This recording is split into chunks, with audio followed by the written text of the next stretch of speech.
कर्म विषय पर चर्चा करने वाले हैं कि कर्म जो है उसका स्वरूप क्या है, उसकी उपयोगिता क्या है, प्रयोजन क्या है और उसको गीता में भगवान ने कैसे व्याख्या किया है। फिर अन्य शास्त्रों में भी देख लेंगे। पहले गीता जी के रेफरेंस से इसको देखते हैं। इस में प्रवेश करने से पहले ये थोड़ा सा हृदय में धारण कर लें।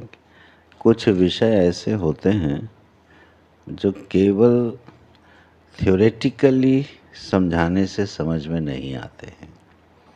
उसके लिए शास्त्र की कृपा, गुरु की कृपा चाहिए, जो अंदर हृदय में बैठ के हमारी बुद्धि को प्रेरित करते हैं।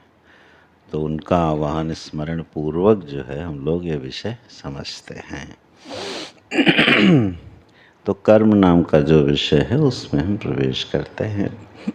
सर्वप्रथम यह कि किसी भी वस्तु का हमें ज्ञान प्राप्त करना हो, एनी ऑब्जेक्ट, कोई भी विषय हो दुनिया में, ईश्वर हो, प्रकृति हो, धर्म हो, अधर्म हो, काल हो और घटपट आदि ये जगत हो, कोई भी विषय हमको अगर किसी का ज्ञान प्राप्त करना है, उसके बारे में जानना है, तो जो उसकी शास्त्रीय रीति है, पहले थोड़ा टेक्निकल होते, कठिन लगेगा तो सिंप्लीफाई कर लेंगे। उसकी एक शास्त्रीय रीति है कि लक्षण और प्रमाण, लक्षण प्रमाणाभ्याम वस्तु सिद्धि है। हमें उसका लक्षण मालूम होना चाहिए और उसका प्रमाण मालूम होना चाहिए। अच्छा, तो लक्षण तो समझ में आता है, लक्ष्यते अनेनेति लक्षण, ये लक्षण का लक्षण है। तो वो क्वालिटीज़, वो कैरेक्टर हमको मालूम होने चाहिए जिसके आधार पर हम उसको पहचानेंगे। अब इसमें समस्या क्या आती है कि जो कैरेक्टर या जो लक्षण या क्वालिटीज़ हम तय करते हैं, वो अगर एक से अधिक वस्तुओं में वो लक्षण चला गया तो हमारा ज्ञान सही नहीं होगा। जो कैरेक्टर हमने तय किया, वो कैरेक्टर उस विषय को छोड़ के अन्य विषय में भी चला गया तो हमारा ज्ञान सही नहीं होगा। जैसे शास्त्रीय दृष्टांत है कि एक गऊ है।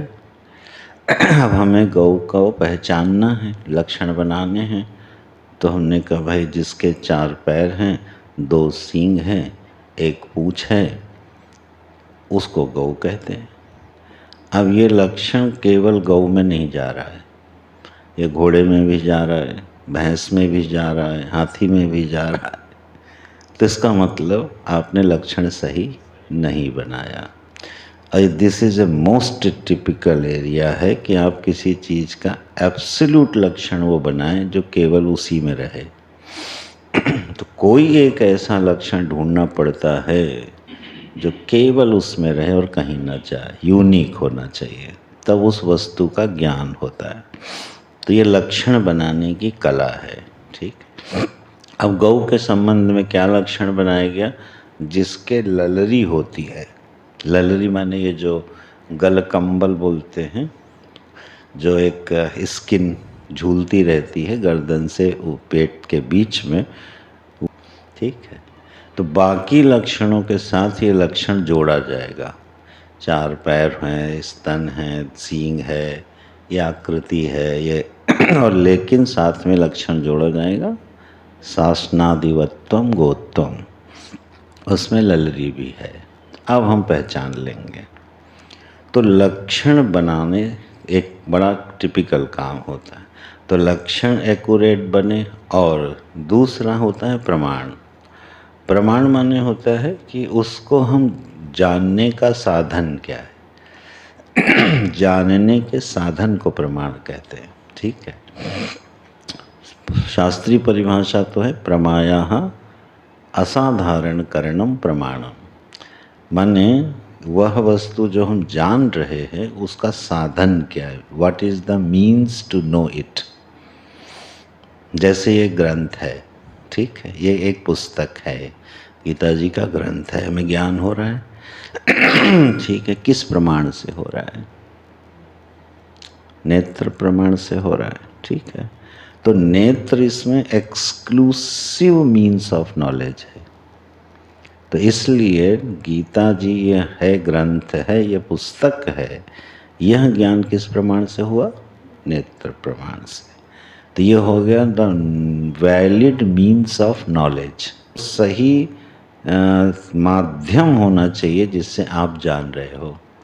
आप कान से ये नहीं जान सकते कि पुस्तक है, ठीक। छू के भी आप ठीक से नहीं जान सकते हो, आपको भ्रम हो सकता है, अनुमान होगा। तो वो साधन तो है, लेकिन असाधारण साधन, असाधारण साधन जो यूनिक मीन्स है वो क्या है? नेत्र। तो प्रमाण मान्य होता है मीन्स ऑफ नॉलेज। ये दो चीज़ें मिला करके किसी भी वस्तु का ज्ञान होता है। लक्षण चाहिए और प्रमाण चाहिए। प्रमाण यूनिक होना चाहिए और लक्षण निर्दोष होना चाहिए, ठीक। तो निर्दोष लक्षण और unique valid means of knowledge, ये अगर दो परफेक्ट हो गई तो आप समझो कि बिल्कुल एक्यूरेट ज्ञान होगा। जैसे ईश्वर है, अब ईश्वर एक विषय है, अब उस ईश्वर को हम कैसे जानेंगे? प्रमाण क्या है? झंझट शुरू हो जाएगी। ठीक है, ये इतना इजी नहीं है। ईश्वर है, ठीक, ईश्वर एक है कुछ, तो क्या है भाई वो? अब लक्षण बनाओ। लक्षण कहाँ से मिलेंगे? लक्षण मिलेंगे शास्त्र से। तो प्रमाण क्या हो गए? शास्त्र। कोई भी व्यक्ति ईश्वर के बारे में जानता है तो कैसे जानता है? अपने शास्त्र से, है, अथवा अपने गुरु से। और गुरु क्या बताता है? जो शास्त्र में है। तो ईश्वर को जानने का एक एक्सक्लूसिव साधन है क्या? शास्त्र। तो प्रमाण क्या हो गया? शास्त्र, ठीक। अब वो शास्त्र कैसा होना चाहिए? वैलिड होना चाहिए। अब वो एक अलग विषय हो गया। हिंदुओं के लिए वैलिड है वेद, मुसलमानों के लिए वैलिड है कुरान, क्रिश्चियंस के लिए वैलिड है अपने बाइबल। तो अब सबके वैलिड मीन्स अलग अलग हैं, इसलिए ईश्वर के संबंध का ज्ञान सबका अलग अलग है। क्यों? क्योंकि प्रमाण वहाँ भिन्न हो गए, ठीक। अच्छा, और जो लक्षण बनाए गए हैं, वो जो शास्त्र बताएगा, वो लक्षण वहाँ मिलने चाहिए।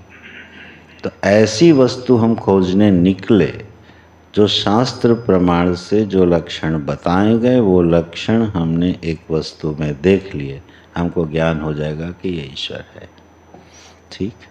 तो किसी भी वस्तु का ज्ञान, चाहे फिजिक्स में हो, केमिस्ट्री में हो, किसी भी सब्जेक्ट में हो, वेदों में हो, आपको दो चीज़ें करनी पड़ती हैं, लक्षण, प्रमाण।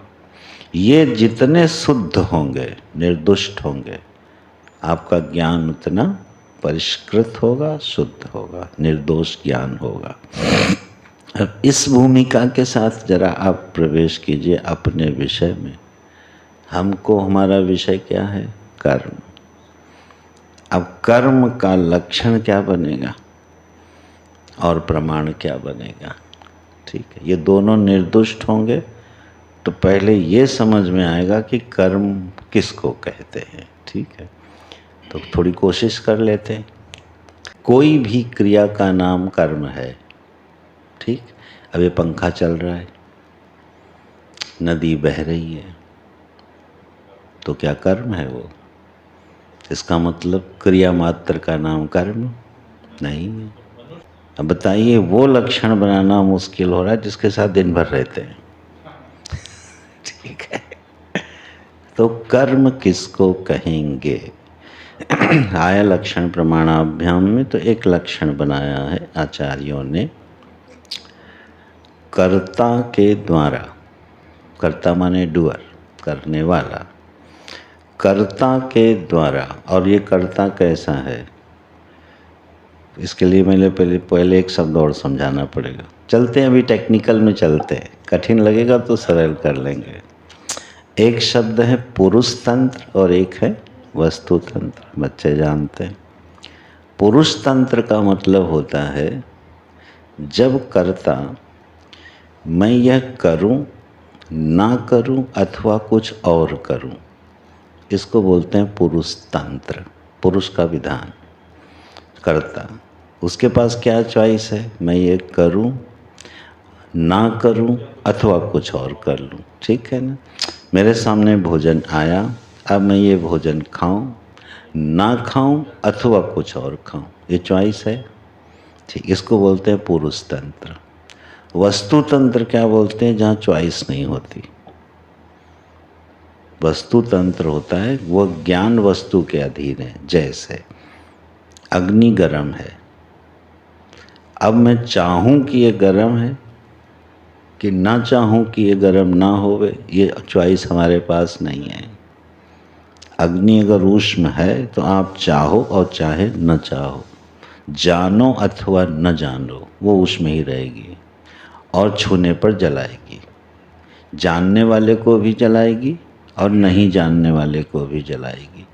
तो ये ज्ञान किसके अधीन हो गया, पुरुष के। जो ज्ञान वस्तु के, जो ज्ञान पुरुष के अधीन है उस ज्ञान को कहते हैं पुरुष तंत्र। जो ज्ञान वस्तु के अधीन है उसको कहते हैं वस्तु तंत्र। तो वस्तु तंत्र में हमारी चॉइस नहीं होती है। तो आप परिभाषा देखिए, कर्ता के द्वारा, ये कर्ता कैसा है, करूं ना करूं अथवा कुछ और करूं की सामर्थ्य से युक्त है। पुरुष तंत्र की सामर्थ्य से युक्त कर्ता, कर्ता माने डूअर। तो जो करने वाला है कर्ता, जो पुरुष तंत्र की सामर्थ्य से युक्त है, जब यह कर्तृत्व पूर्वक, कर्तृत्व पूर्वक माने मैं कर रहा हूँ इस ज्ञान के साथ। देखना लक्षण कैसे आचार्य इसको इतना कस देंगे कहीं नहीं जाएगा। मैं कर रहा हूँ इस ज्ञान के साथ कर्तृत्व पूर्वक विधि निषेधात्मक चेष्टा को या क्रिया को कर्म कहते हैं। ठीक, मैं दोहराता हूँ। कर्ता के द्वारा, कौन कर्ता, जो पुरुष तंत्र की सामर्थ्य से युक्त है, ऐसे कर्ता के द्वारा कर्तृत्व पूर्वक मैं कर रहा हूँ इस नोशन के साथ ये करना चाहिए और ये नहीं करना चाहिए, इस ज्ञान से युक्त होकर जो भी क्रिया करता है, चेष्टा करता है, उसका नाम है कर्म। अब देखिए लक्षण कहीं नहीं जाएगा, एकदम एक्सक्लूसिव हो गया। इसमें कर्तृत्व पूर्वक किसका निषेध कर रहा है, नदी बह रही है, उसको ये पता नहीं है कि वो बह रही है, तो नदी की बहने रूप चेष्टा कर्म नहीं होगी, इसलिए कोई फल नहीं होगा। आगे सब कड़ियाँ जुड़ती जाएंगी। ठीक है। तो देखिए वहाँ कर्तृत्व पूर्वक लक्षण आया, उसने बाकी चेष्टाओं को निवारण कर दिया, उन चेष्टाओं को जहाँ पर मैं कर रहा हूँ ये नोशन नहीं है, तो कर्म की श्रेणी में नहीं आता है। ठीक है। अच्छा, ये करना चाहिए और ये नहीं करना चाहिए के ज्ञान से युक्त है। ठीक है। अब ध्यान दीजिएगा, जैसे एक सिंह है, वो भूखा है, अब उसने एक पशु को मारा और खा लिया। यह जो उसके द्वारा क्रिया हुई, पशु को मारना और खाना, ये कर्म की श्रेणी में जाएगी? ये चेष्टा क्या कर्म की श्रेणी में जाएगी? नहीं जाएगी। क्यों? कर्तृत्व पूर्वक है, मैं कर रहा हूँ, लेकिन विधि निषेध नहीं है वहाँ कि मैं इस पशु को मारूं और इसको न मारूं। ये विधान सिंह के ऊपर लागू नहीं, इसलिए वो नन्हे नवजात कोमल से शिशु को भी मार के खा जाए, वो उसको पाप नहीं लगता। कोई ये नहीं कहने आएगा कि भैया तुम बूढ़े पशुओं को जो मरने वाले हैं उन्हीं को मार के खाना, ऐसा कोई विधान है सिंह के लिए? नहीं है ना। इसका मतलब उसकी चेष्टा विधि निषेध से कंट्रोल्ड नहीं है, इसलिए उसके द्वारा की गई कोई चेष्टा ना पाप बनती है ना पुण्य बनती है, वो कर्म की श्रेणी में नहीं है। क्योंकि जो कर्म की श्रेणी में आएगा उसका एक फल बनेगा, ठीक है, 100% फल बनेगा जो कर्म की श्रेणी में आएगा। और आप ध्यान दें तो मनुष्येतर लगभग ये पॉसिबिलिटी कहीं नहीं है, एक्सेप्शनल है, अदरवाइज ये पॉसिबिलिटी कहीं नहीं है। चेष्टा पूरी दुनिया में हो रही है, एटम से लेके महान विराट तक चेष्टा हो रही है। पृथ्वी घूम रही है, वायु चल रही है, नदियाँ बह रही हैं, पानी बरस रहा है, ठीक है, चीज़ें नष्ट हो रही हैं, पेड़ बढ़ रहे हैं, लेकिन इनमें कोई भी कर्म की श्रेणी में चेष्टा नहीं आ रही है। कर्म की श्रेणी में चेष्टा किसके हिस्से में गई? केवल मनुष्य नाम के प्राणी में। और इसीलिए 84 लाख योनियों में मनुष्य क्या हो गया? विशिष्ट हो गया, श्रेष्ठ हो गया। क्योंकि यह सुविधा केवल और केवल हमको प्राप्त है, चॉइस है, मैं ये करूं, ये ना करूं, अथवा कुछ और करूं। तो यह परिभाषा बनी पूरी एक्सक्लूसिव, रिपीट कर दीजिए।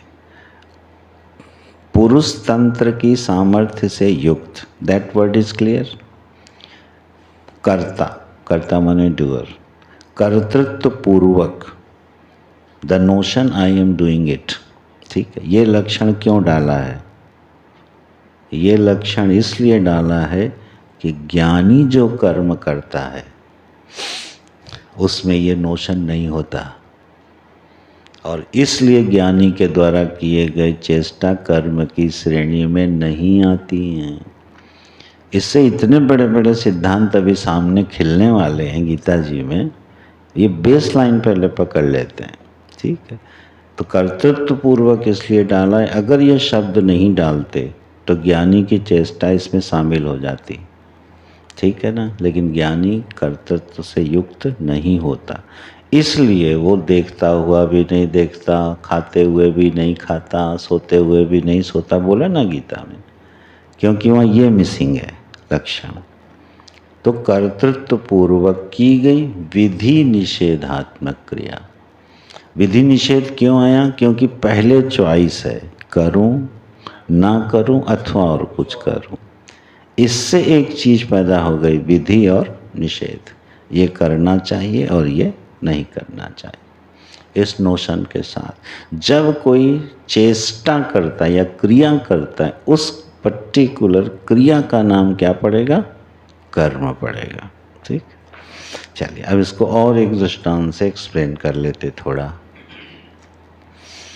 हम लोग श्वास लेते हैं, ये श्वसन क्रिया है या श्वसन कर्म है? कर्म क्यों नहीं? क्योंकि इसमें चॉइस नहीं है, मैं सांस लूं कि ना लूं, अथवा सांस के अलावा कुछ और लेने लगूं, ये चॉइस हमारे पास नहीं है। इसलिए श्वसन क्या हो गई? क्रिया हो गई, श्वसन कर्म नहीं हुआ। तो ऐसी जो चेष्टाएं हैं उनका एक नियत फल होता है, वो सिस्टम में पड़ा रहता है, ठीक है। क्योंकि क्रिया है तो कोई ना कोई परिणाम होगा, तो वो बिल्कुल नैसर्गिक है। लेकिन यही श्वसन क्रिया कर्म कब बन जाती है? प्राणायाम से। प्रच्छर्दन विधारणाभ्याम वा। अब मैं कितनी सांस लूँ, ये चॉइस आ गई ना। सांस को मैं बाहर छोड़ के कितनी देर रोक लूँ, कितनी देर भीतर रोक लूँ, सांस को कितना लंबा कर लूँ, कितना छोटा कर लूँ, अब ये क्या हो गया? कर्म हो गया।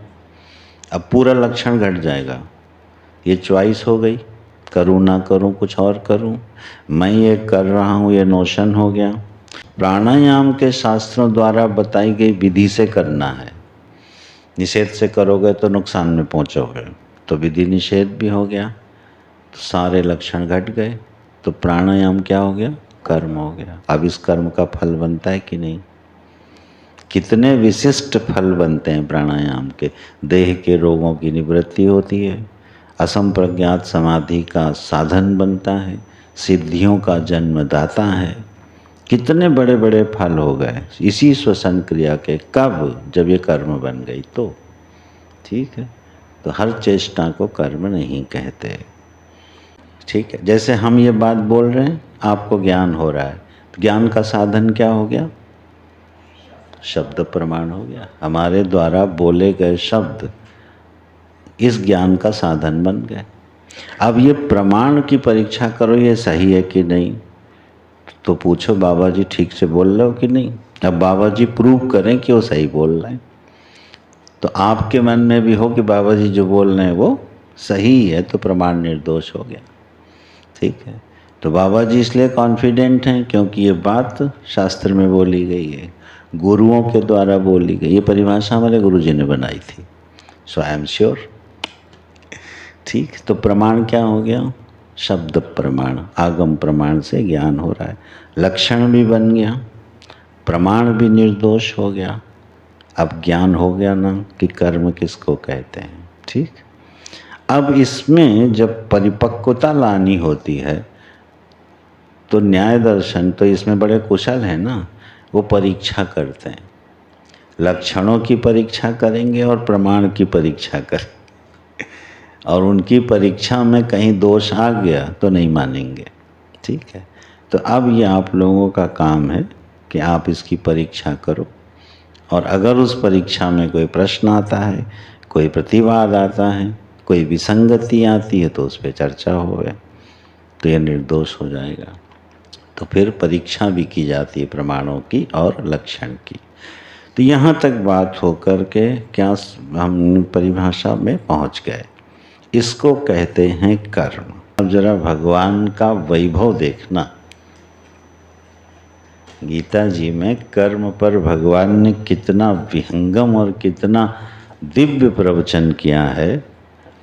यह 18वें अध्याय का 15वां श्लोक है, जिसमें भगवान ये बताते हैं कि कोई भी कर्म जब संपादित होता है किसी भी प्रकार का, शरीर से, ये 15वां श्लोक देखना पहले, शरीर 18वें अध्याय का 15वां श्लोक, शरीर के द्वारा, वाणी के द्वारा और मन के द्वारा जो भी कर्म शुरू किया जाता है, चाहे वो धर्म सम्मत हो अथवा अधर्म सम्मत हो, माने आप विधि पूर्वक कर रहे हो अथवा निषेध पूर्वक कर रहे हो, शरीर से, मन से, वाणी से, धर्म अधर्म आप जो कुछ भी कर रहे हो, उसके लिए आपको 5 चीज़ें चाहिए। इनके बिना ये कर्म नहीं बनेगा।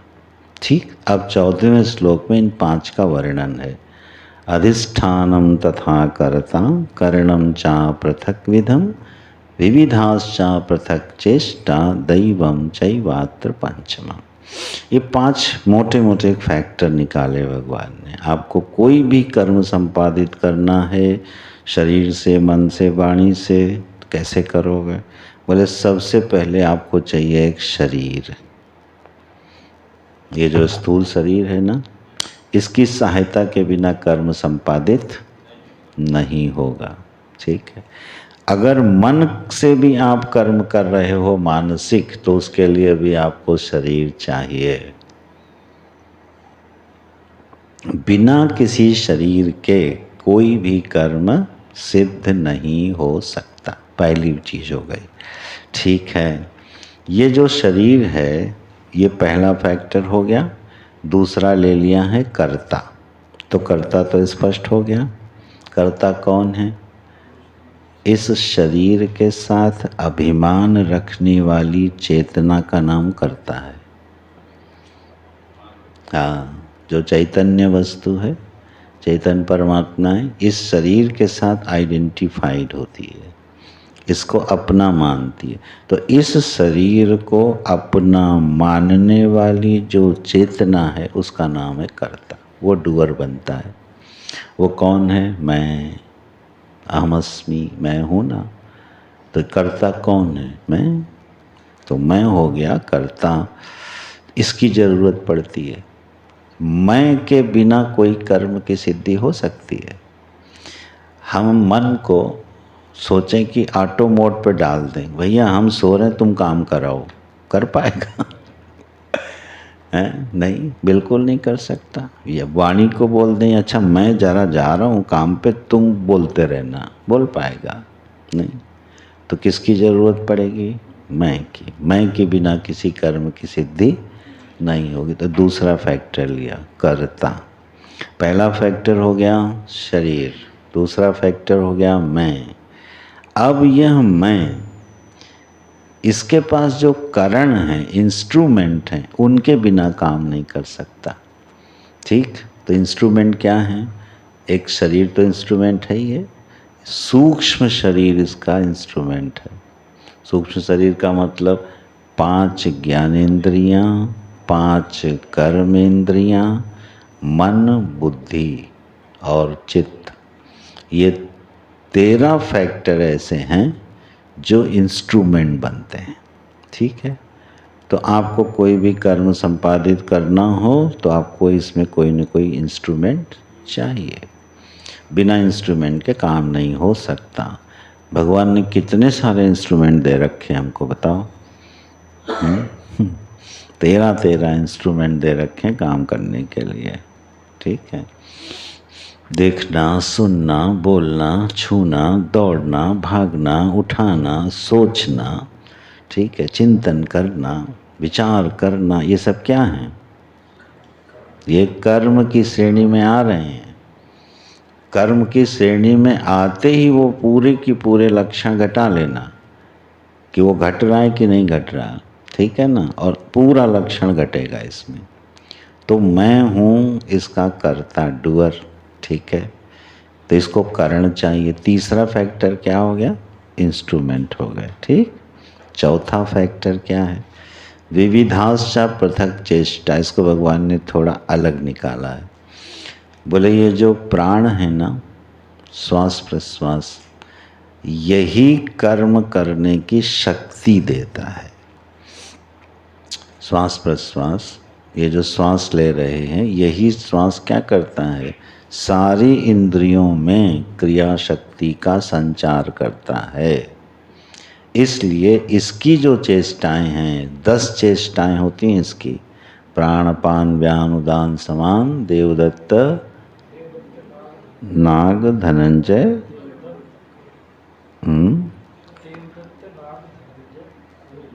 कूर्मा, क्रिकल, एक 10 टेक्निकल नाम है। माने these are the function of the प्राण।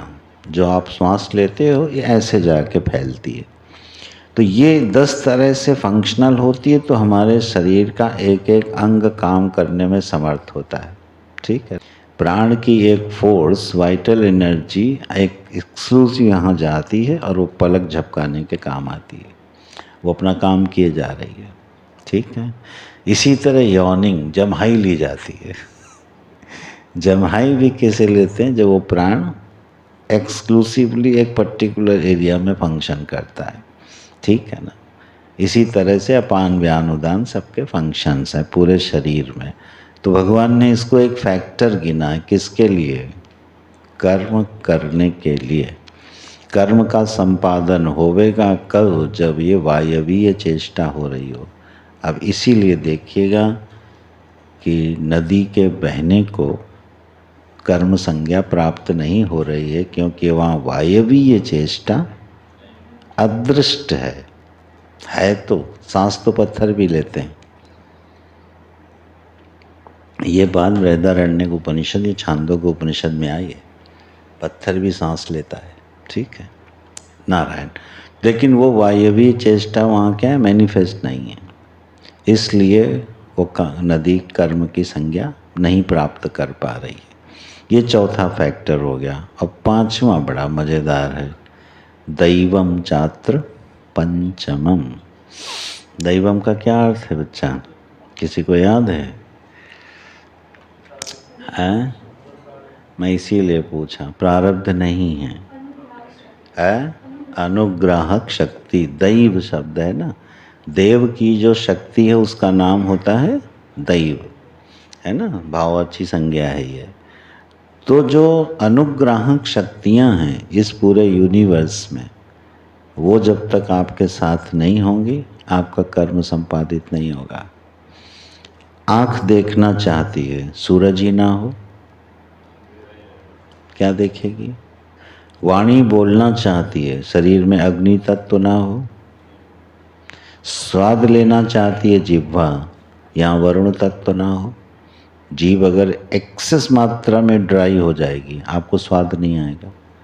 तो स्वाद किससे आ रहा है? वहाँ जल तत्व की भूमिका है। जल तत्व में जो रस है उसके जो देवता उनका नाम वरुण है। तो वो वरुण का अनुग्रह जब तक बना है तब तक स्वाद मिलेगा। सूर्य का अनुग्रह बना है तब तक देख पाओगे। चंद्रमा का अनुग्रह बना है तब तक संकल्प विकल्प कर पाओगे। ब्रह्मा का अनुग्रह बना है तो बुद्धि काम कर पाएगी। वसुदेव की, भगवान की एक शक्ति जब काम करेगी तब आप चिंतन कर पाओगे। क्यों? चित्त के देवता कौन है? वसुदेव, ठीक है ना।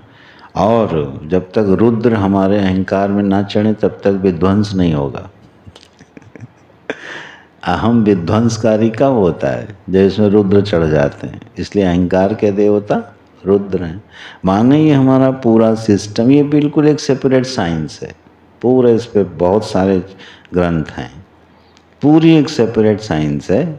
तो ये जो दैव हैं, सृष्टि की जो अनुग्राहक शक्तियां हैं, इनके बिना हमारा कोई करण काम नहीं कर सकता है।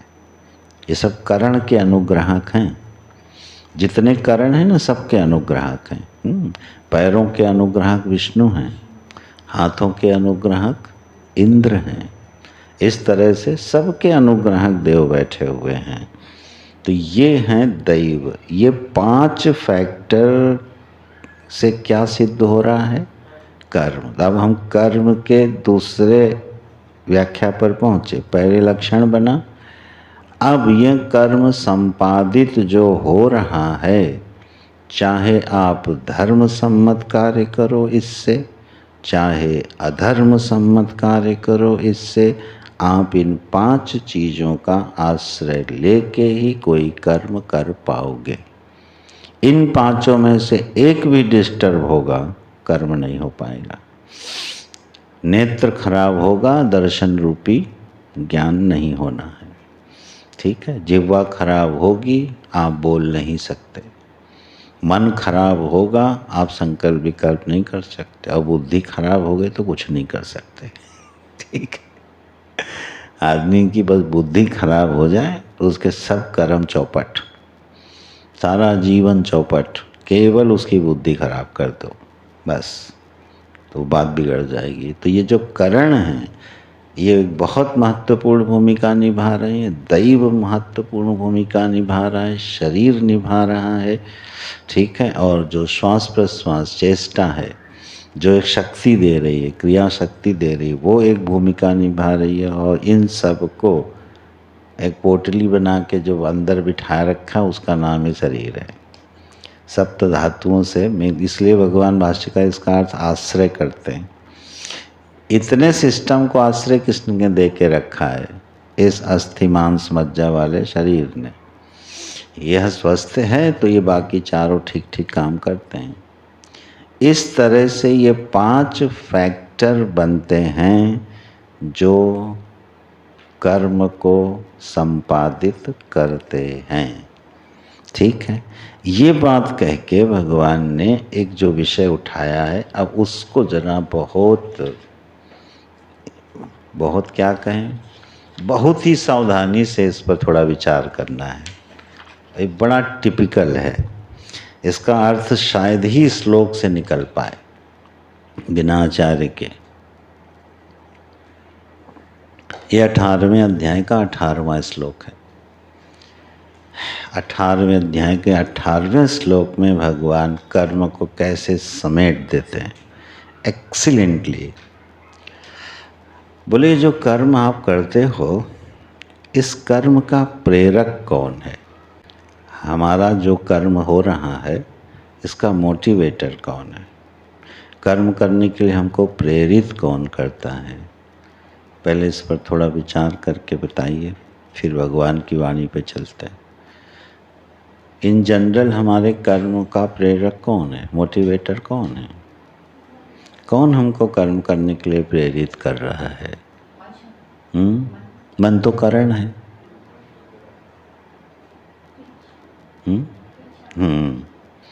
सबसे पहला एक एरिया दिखाई देता है, क्या? डिजायर। अगर इच्छा नहीं है तो ये पांचों के पांचों चुप बैठे रहते हैं, ठीक है ना। स्वाद पाने की इच्छा हुई तभी पैर उठे, रसोई घर तक गए, फ्रिज, हाथों ने फ्रिज खोली, मन ने विचार किया क्या खाना चाहिए, बुद्धि ने निर्णय किया ये उठा लाओ, ठीक, और उसके बाद बैठकर आपने रसास्वादन किया। इतना सारा सिस्टम कैसे, किसने प्रेरित किया? मिठाई खाने अथवा किसी स्वाद अन्न को खाने की इच्छा ने। अगर इच्छा ही ना हो तो आप जाओगे, उठोगे ही नहीं। तो सबसे बड़ा फैक्टर, मोटिवेटर कौन दिखाई देता है किसी भी कर्म के लिए? इच्छा। मैं फिर रिपीट कर रहा हूँ, इसको बहुत ध्यान से सुनिएगा। भगवान ने सारे फैक्टर हटा दिए हैं, ठीक है। तो इच्छा एक बहुत बड़ा रोल निभाते हुए दिख रही है। बहुत बड़ा क्या, ऐसा लगता है प्राइम फैक्टर यही है। इच्छा नहीं तो कर्म नहीं, और इच्छा है तो कर्म है। सर्वविदित ब्रह्म पर, ब्रह्म लोक पर्यंत ये व्याप्ति दिखाई देती है कि इच्छा के बिना कर्म होता नहीं है। तो मोटिवेटर कौन हो गया? इच्छा। अच्छा, क्या केवल इच्छा ही मोटिवेटर है और कुछ नहीं? सोच के बताओ, इच्छा के अलावा कोई कर्म का प्रेरक होता है? रोज करते हो, ध्यान नहीं जा रहा है। कोई ऐसा काम सोच के बताओ जिसमें हमारी इच्छा नहीं फिर भी कर रहे हैं, बस वो मोटिवेटर बन जाएगा।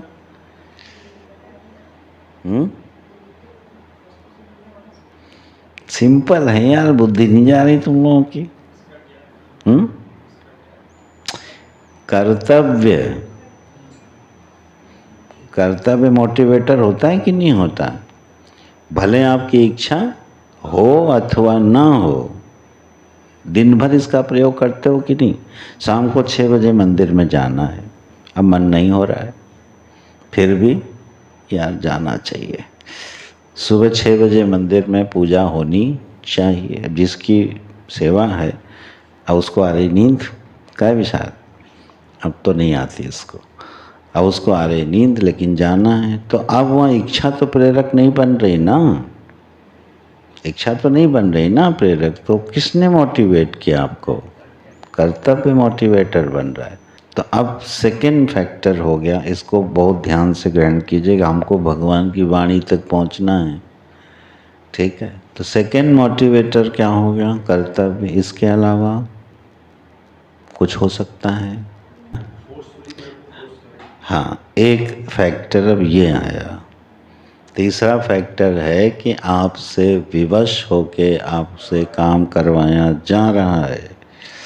कर्तव्य हो सकता है एक बार आप चॉइस है छोड़ दो, भले वो निषिद्ध हो जाए, ठीक है ना, छोड़ सकते हो, नहीं जाना है तो निषिद्ध कोटि में चला गया, अकर्तव्य हो गया। लेकिन कई बार ऐसा होता है कि you are forced to do, ठीक है। अब ऑफिस जाना कर्तव्य भी हो सकता है, किसी अंश में फोर्स्ड भी हो सकता है। अभी सब विश्लेषण कर लेना। लेकिन एक मोटिवेटर बनता है फोर्स। कोई अधिकारी घूस नहीं लेता, ठीक है ना, लेकिन उसको घूस लेने के लिए क्या होना पड़ रहा है? विवश होना पड़ रहा है, सिस्टम उसको फोर्स कर रहा है। अब वो ईमानदारी नहीं लेना चाहता, क्या करे? फोर्स्ड। तो फिर कर्म का तीसरा प्रेरक कौन बना? बल, ठीक है, जिससे गुलामी करवाई जाती है, ठीक है। और कोई है? एक होता है भय। बल और भय में थोड़ा अंतर होता है, ठीक है। भय भी एक मोटिवेटर होता है, ठीक है। आप जा रहे हो, अंधेरा हो गया, बरगद के पेड़ के नीचे पहुँचे, गांव दूर है, और हनुमान चालीसा शुरू हो गई। अब हनुमान चालीसा का पाठ का निमित्त क्या है?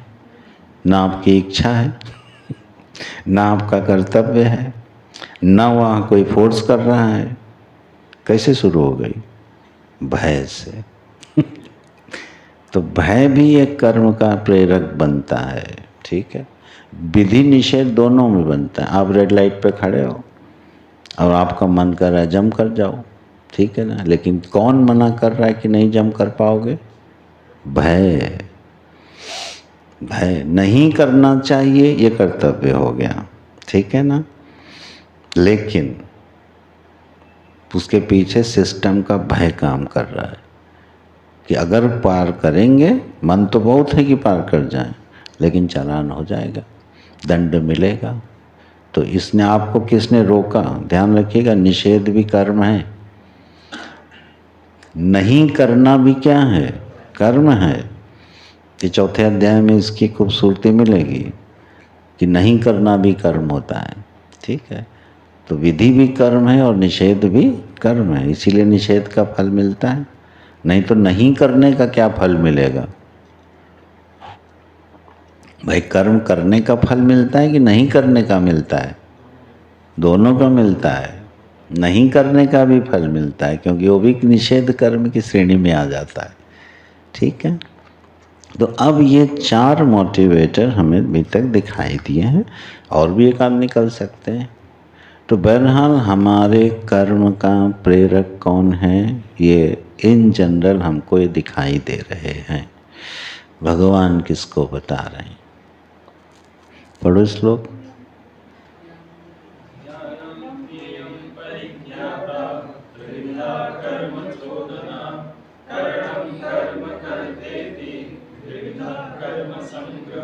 देख लीजिए, ऊपर वाले में भगवान ने 3 प्रेरक बताए हैं कर्म के। पहला प्रेरक बताए हैं ज्ञान, दूसरा प्रेरक बताया है ज्ञेय, और तीसरा प्रेरक बताया है परिज्ञाता। ये थोड़ा बहुत सूक्ष्म विषय है और अधिक ध्यान की आवश्यकता पड़ेगी इसको। मैं किन शब्दों में इसको रूपांतरित करूं, क्योंकि शब्द दिया है ज्ञान, ठीक है। ज्ञान तो बहुत होता है, बहुअर्थी शब्द है। किसका ज्ञान, कैसा ज्ञान, आत्मज्ञान, विषय ज्ञान, घटपट का ज्ञान, धर्म ज्ञान। भगवान ने तो एक शब्द दे दिया, ज्ञान प्रेरक है। अब ज्ञान कैसे प्रेरक बन सकता है हमारे कर्म का? भगवान ने इच्छा को लिया ही नहीं। देख रहे हो आप, जो सबसे बड़ा मोटिवेटर मनुष्य के जीवन में है क्या?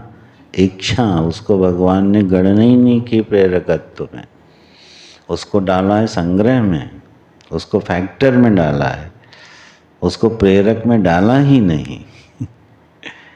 ठीक है, माने कितना यूनिक स्टेटमेंट है। अगर आप ध्यान दो कि इच्छा ही हमको दिखाई देती है मेरे सारे कर्मों का प्रेरक है, नहीं है, बिल्कुल नहीं है। फिर क्या है? बोले ज्ञानम। अब ये कौन सा ज्ञान है जो प्रेरणा देता है? यह जो है सर्व विषयम ज्ञानम है, ज्ञान सामान्य है, भगवान भाष्यकार कहते हैं। इजी कन्वर्ट करें इसको हम, the common understanding about the world, ऐसा मेरे मन में आया था, इसको चिंतन कर लो। दुनिया के बारे में हमारी समझ क्या है? ये जो दुनिया जिसमें हम रह रहे हैं, इसके बारे में हमारी समझ क्या है? ये क्या बन रही है? प्रेरक बन रही है। बिल्कुल कॉन्टेम्पलेटिव माइंड चाहिए। मैं रिपीट कर रहा हूँ, दुनिया के बारे में, जिस दुनिया में हम रहते हैं, उस दुनिया को हमने क्या समझा हुआ है? What I perceive the world around me। एक बच्चा दुनिया को कुछ समझता है, एक बूढ़ा दुनिया को कुछ समझता है, एक धार्मिक दुनिया को कुछ समझता है, एक भोगी दुनिया को कुछ समझता है। आप देख रहे हैं अंतर? और वो उसका प्रेरक बनता है। एक्चुअल मोटिवेटर कौन है? ज्ञान, जो तदनुसार हमको इच्छा बनाता है। इच्छा तो कार्य है, ज्ञान के थ्रू वो कन्वर्ट होती है फिर, ठीक है ना। तो शोधन कहाँ हो? अगर ज्ञान में शोधन हो जाए तो इच्छा में शोधन हो जाता है।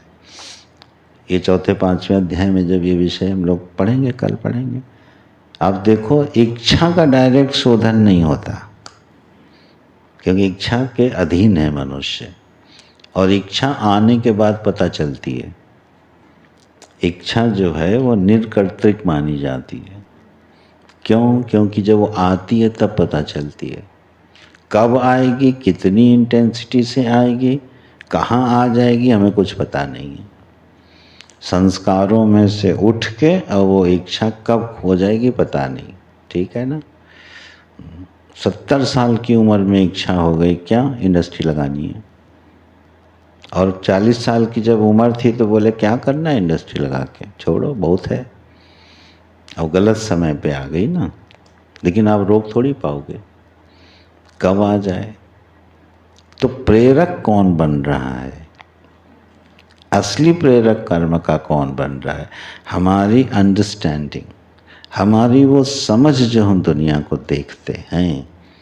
चलो कुछ समझ का दृष्टांत ले लो, कैसे कौन इस दुनिया को देखता है, ठीक है ना। एक व्यक्ति ऐसा है जो इस पूरी दुनिया को अपने भोगने का स्थान देखता है। ये दुनिया किस लिए है? Just to enjoy the world. इतनी विराट दुनिया प्रभु ने बना दी है, किस लिए बनाई है? एंजॉय करो। अब ये उसकी समझ है कि नहीं?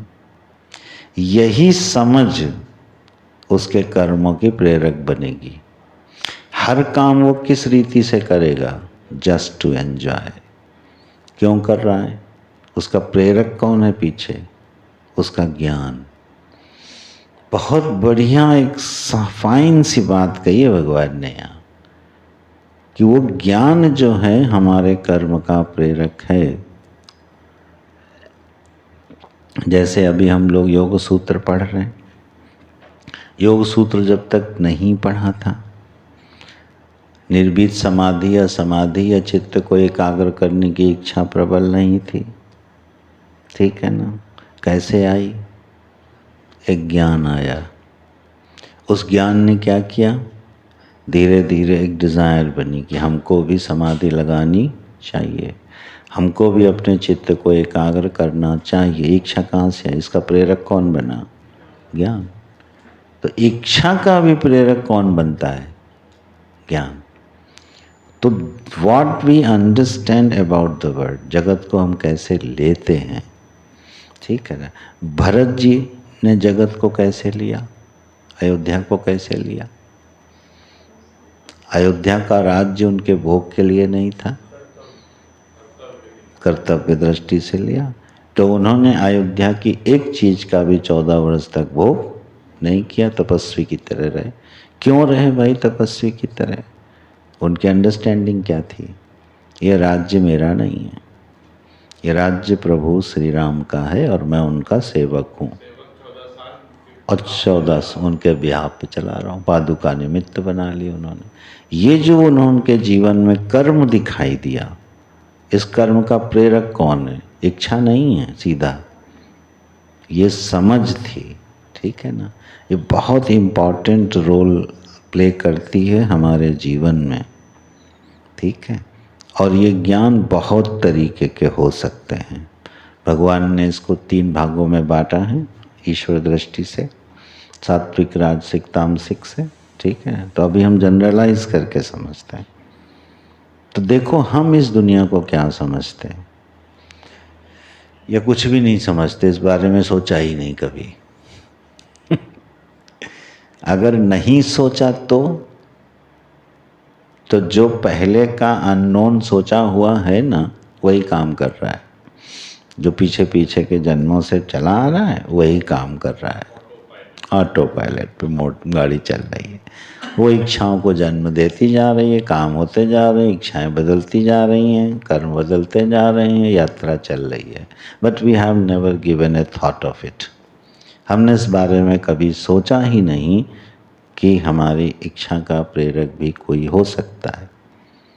यहाँ पर भगवान ने बहुत ही सुंदर विचार दिया है ये, कि ज्ञान जो है वो इच्छा का प्रेरक होता है। ठीक है, और दृष्टांत ले लो। ठीक है, चलो उल्टा दृष्टांत ले लो। ठीक है ना, चलो शुरू से चलता है। देवदत्त नाम का एक व्यक्ति है, वो बहुत धार्मिक व्यक्ति है। ये हमारा ज्ञान है ना, देवदत्त के संबंध में ये हमारा ज्ञान है ना, अंडरस्टैंडिंग है ना, कि देवदत्त एक धार्मिक व्यक्ति है। ये ज्ञान कैसे सिद्ध हुआ? लक्षण प्रमाणाभ्याम वस्तु सिद्धि। देवदत्त एक धार्मिक व्यक्ति है, ये आपको ज्ञान कैसे हुआ? कुछ लक्षण देखे ना। क्या लक्षण देखे? ये देवदत्त रोज पूजा करने जाता है, ये देवदत्त रोज सुबह शाम टाइम से उठ के संयम से रहता है, यह देवदत्त एक परोपकारी व्यक्ति है, सबकी मदद करता है। तो हमने क्या कहा? देवदत्त एक धार्मिक व्यक्ति है, ज्ञान हो गया, लक्षण बना लिए। लेकिन इस लक्षण की परीक्षा नहीं हुई अभी। क्यों? वो देवदत्त का एक चेहरा देखा आपने। ठीक, वही देवदत्त जब आप उसके ऑफिस में पहुंच गए, वो बॉस बना बैठा था, वहाँ देवदत्त दूसरा ही था। तो आप क्या कहते हो? अरे ये वही देवदत्त है। ठीक, तो वहाँ क्या हुआ? लक्षण ध्वस्त हो गया। अरे यार नहीं, ये वैसा ही नहीं है। तो अब देवदत्त जो है धार्मिक व्यक्ति है, ये कैसे जानोगे कि वो धार्मिक ही है? इसके लिए आपको पहले धर्म के लक्षण जानने होंगे। श्रुति स्मृति सदाचारा स्वस्य च आत्मनः प्रियम, ये मनु महाराज ने 4 लक्षण बताए हैं। अब ये चारों लक्षण जिसमें होंगे, तब आप उसको क्या कहोगे? ये देवदत्त धार्मिक व्यक्ति है। ठीक, इससे पहले अगर आपने निर्णय ले लिया तो आपने गलती करी। इसलिए जो इंटेलिजेंट, समझदार, प्रबुद्ध और शीर्षस्थ लोग होते हैं, वो बहुत जल्दी कोई डिसीजन किसी के बारे में लेते नहीं हैं, अनलेस वो उसकी पूरी परीक्षा ना कर लें। लक्षणों की परीक्षा हो जाती है, प्रमाण की परीक्षा हो जाती है, तब जाके वस्तु का ज्ञान होता है। अब जगत के संबंध में, इस दुनिया में जिसमें हम रह रहे हैं, हमने जो इसको माना है, किस लक्षण और प्रमाण से माना है? ये विषय बहुत ही इंट्रिकेट है। इस दुनिया को हमने क्या समझा हुआ? कुछ तो समझा है ना भैया। ये पंचभूत का पिंड है, भगवान ने बनाई है, हमारे रहने के लिए है, खेलने खाने के लिए है। ठीक है ना? अच्छा, गीता जी में भगवान किस दृष्टि से इस जगत को देखते हैं? बोले ये दुखालय है। ठीक है। योग शास्त्र का विवेकी किस दृष्टि से देखता है? सर्वम दुखम एव विवेकिना। वो तो आज बड़ा मजेदार विषय था योग सूत्र में। बोले सुख भी दुख ही है, और उसको 4 हेतुओं से महर्षि पतंजलि ने योग सूत्र में सिद्ध किया है कि हर सुख दुख ही है। ठीक, इसको कौन देखता है? विवेकी। ठीक है, तो हमारा विषय ये है कि जो हमारे कर्म का प्रेरक बन रहा है, उस पर हमने आज तक शायद ठीक से विचार ही नहीं किया कि हमारा ज्ञान इस दुनिया के संबंध में क्या है, यह जगत क्यों है, हम इस जगत में क्यों हैं। ठीक है ना? तो इस पर फिर अलग अलग ज्ञान, एक समझ आती है। जिसकी जैसी समझ होगी, पक्का मानना उसका जीवन वैसा ही होगा। ठीक है ना? हमारे हिंदू धर्म में क्या हुआ? उदार चरता नाम वसुधैव कुटुंबकम। ये संसार क्या है? परिवार है। वासुदेव की मूर्ति है। अरे भाई, इस ज्ञान ने क्या किया? किसी को सताओ नहीं। अब ये जो कर्म बन रहा है, अभिव्यक्ति हो रही है, ठीक है, हम नदी को भी पूज रहे हैं, वृक्ष को भी पूज रहे हैं, ये कर्म उपासना कर्म है। क्यों हो रहे हैं? क्योंकि हमारा ज्ञान वैसा है। It plays a very very important role. आश्चर्य हो जाता है कि हमारी समझ हमारे जीवन को कैसे संभालती। इसलिए बहुत सावधान रहना चाहिए, क्या?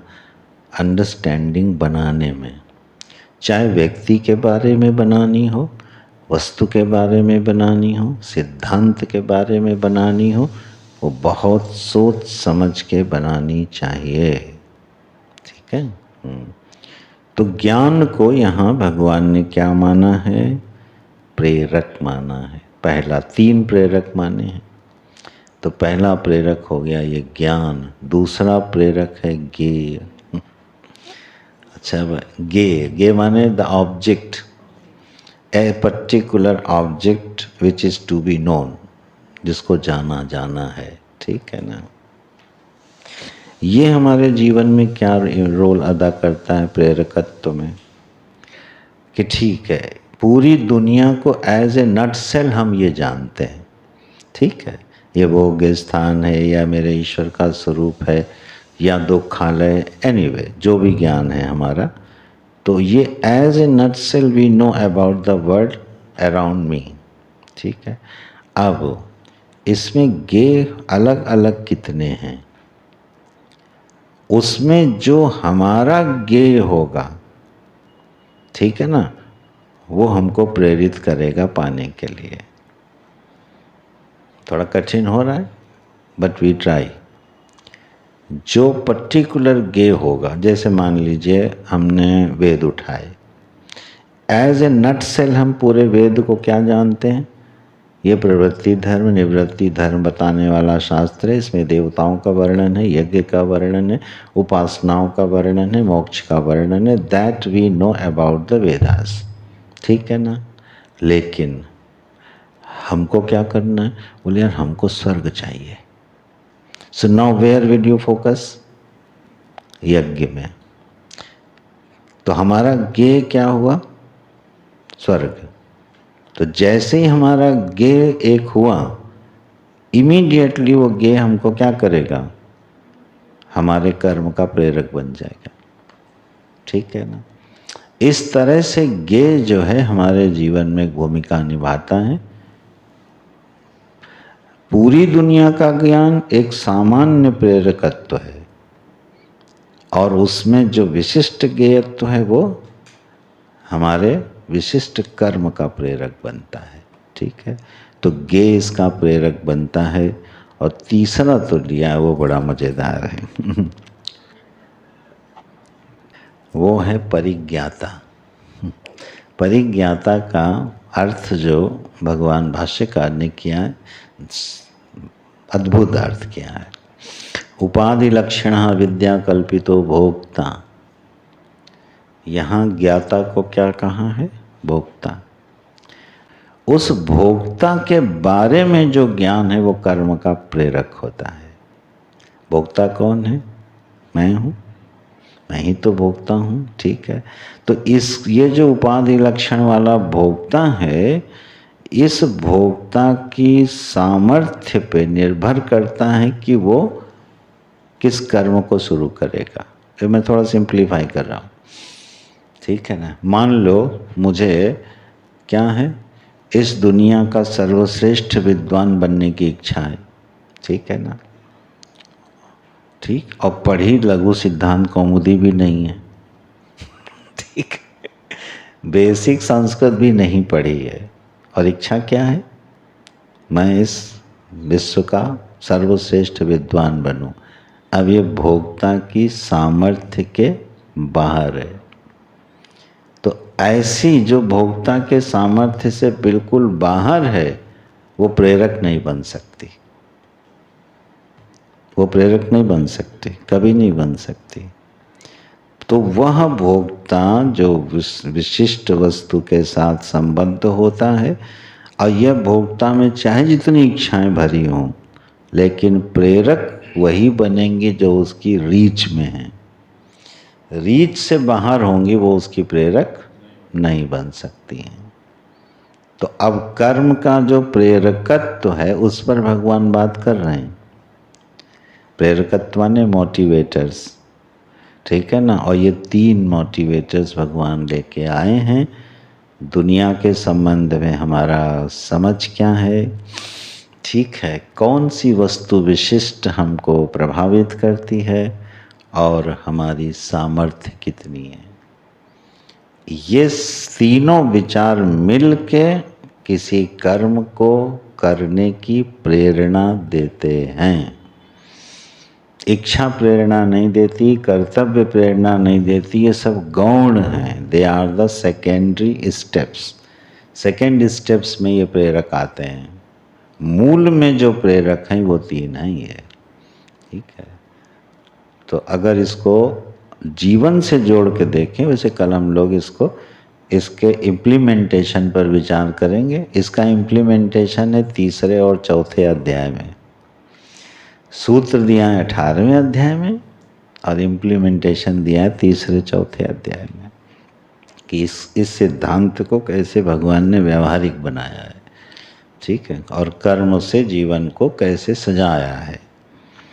तो अभी हम बात कर रहे हैं कि हमको कर्म करने के लिए प्रेरित कौन करता है।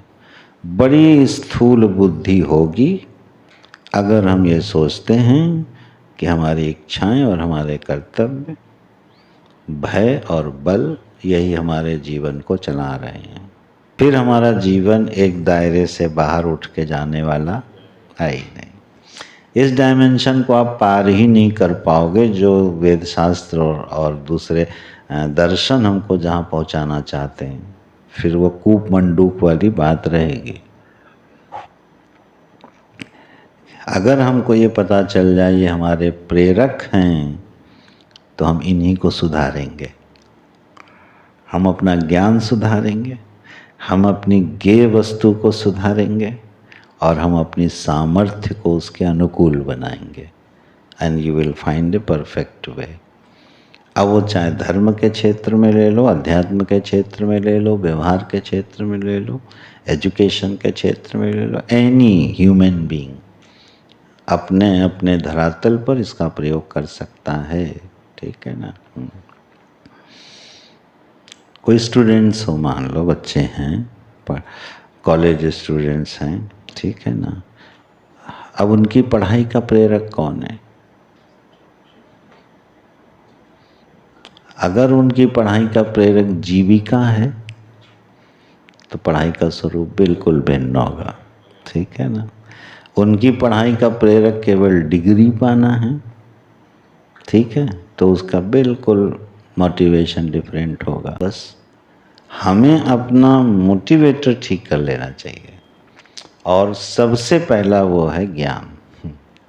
हमारी समझ क्या है, ठीक है, अपने बारे में, ईश्वर के बारे में, जीवन के बारे में। बिल्कुल सधा हुआ बिल्कुल मोटिवेशन दे देता है जीवन में। ये हम लोगों के गुरुकुलों में जो गुरुकुल पद्धति से शिक्षा दी जाती थी उसमें बच्चे को स्नातक होते होते ये सब समझा दिया जाता था। तो उसको मालूम होता था कि उसको आगे क्या करना है और कैसे करना है और क्यों करना है। ये था एजुकेशन सिस्टम। चलो, तो हम लोग अपने विषय पर कन्फाइंड होते हैं, थोड़ा समराइज करते हैं, फिर कल देखेंगे। 3 बता दिए भगवान ने प्रेरक, और 3 बताया है कर्म संग्रह। ये बड़े टेक्निकल सा शब्द है, ठीक है। कर्म संग्रह, ये 3 संग्रह हैं। संग्रह माने होता है ये एग्जीक्यूट कैसे होता है। कर्म संग्रह ऐसे समझ लो, यह हमारा जो समझ है, जो प्रेरक है, जब हम इनमें से किसी से प्रेरित हो गए तो हम फंक्शनल कैसे होते हैं। तो सबसे पहले कर्ता खड़ा होता है ठीक है। करणम कर्म कर्ता इति, ये 3 से आप कर्म करते हो। पहले बताया था ना अधिष्ठानम, उसी को समराइज कर रहे हैं। जैसे ही प्रेरणा मिल गई, करण रेडी हो गए, एग्जीक्यूट हो गए, बिल्कुल तैयार हो जाते हैं। The moment you get the inspiration to do the work, immediately आपका सिस्टम तैयार हो जाता है। अब सोचो कि किस कैसे इफेक्ट करता होगा वो।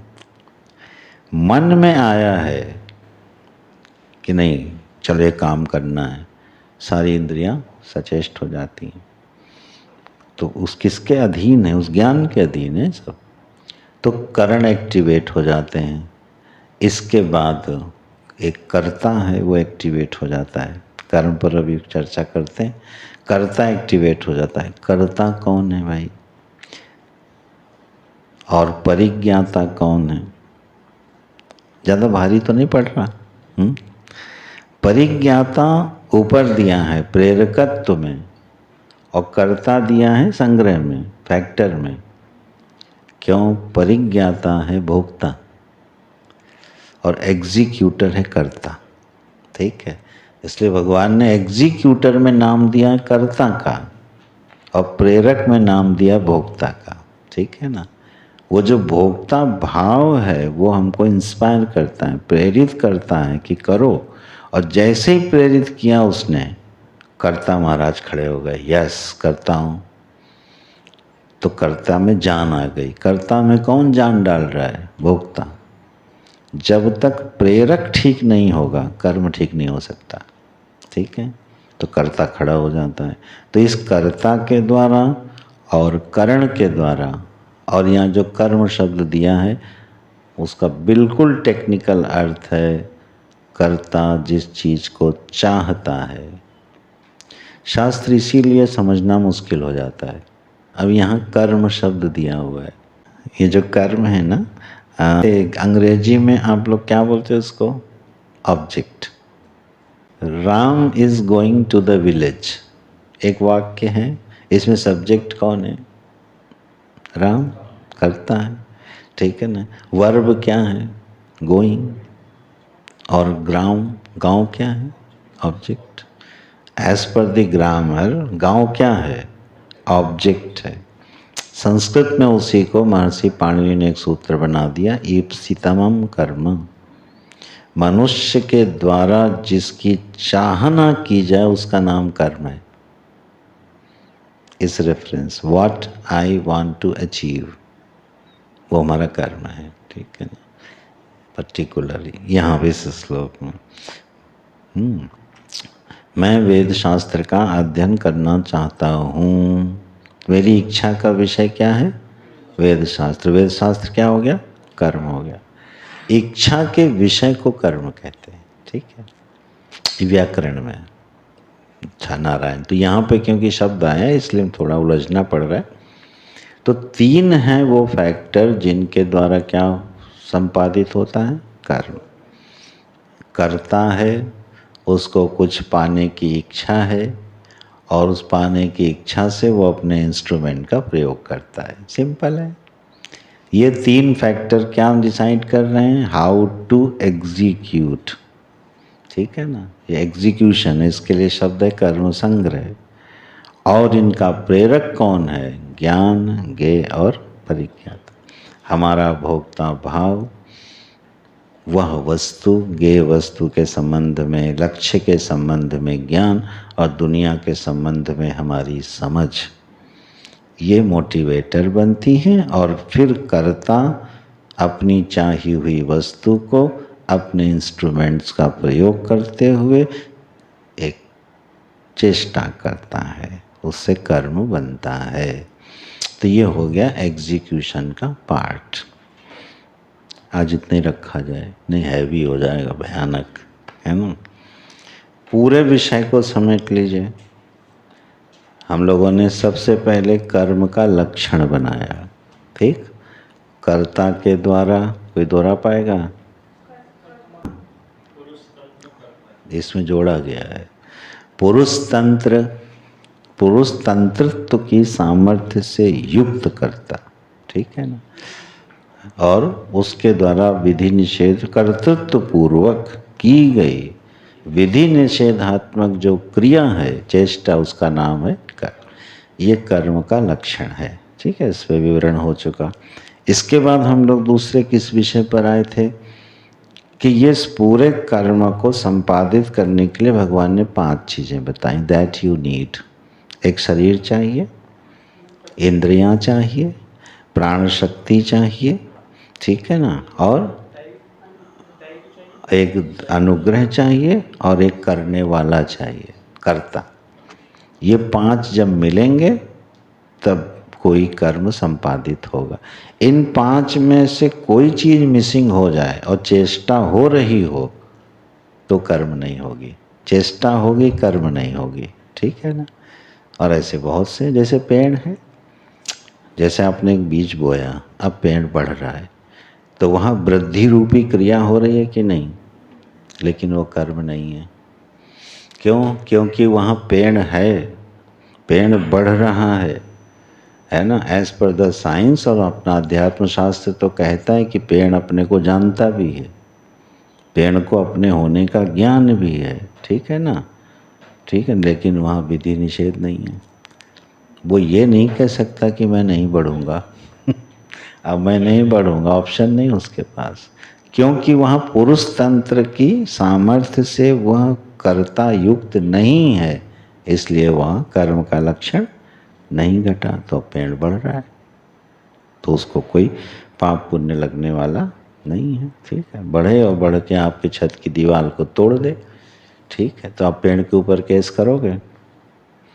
पेड़ के ऊपर केस नहीं होगा, केस होगा पेड़ लगाने वाले के ऊपर दोषी कौन है?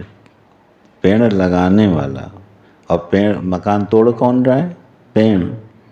दिख रहा है कि मकान पेड़ तोड़ रहा है, लेकिन दोषी कौन है? पेड़ लगाने वाला। क्यों? कर्म का लक्षण कहाँ घट रहा है? पेड़ लगाने वाले में। ठीक है, तो इस तरह से ये 5 चीज़ें हैं, जब मिलेंगी तभी कर्म संपादित होगा। और जो मोस्ट इम्पॉर्टेंट फैक्टर जिस पर हम लोगों ने डिस्कशन किया, हमारे कर्म का प्रेरक कौन है? जितने विजिबल मोटिवेटर्स हैं, भगवान ने एक भी नहीं लिया। ना इच्छा ली, ना कर्तव्य लिया, ना बल लिया, ना भय लिया। जो मोटिवेटर लिया है वो ज्ञान, ज्ञेय और परिज्ञाता। जब ये मोटिवेटर्स अपना काम करते हैं तो वेरी सिंपली वो परिज्ञाता कर्ता बन जाता है, वो ज्ञेय जो है कर्म बन जाता है। ठीक है, और वो करण से कर्म संपादित हो जाता है। इस तरह से कर्म एग्जीक्यूट होता है। ओम पूर्णमदः पूर्णमिदं पूर्णात् पूर्णमुदच्यते पूर्णस्य पूर्णमादाय पूर्णमेवावशिष्यते। ओम शांतिः शांतिः शांतिः। हरिः ओम। श्री गुरुभ्यो नमः। हरिः ओम।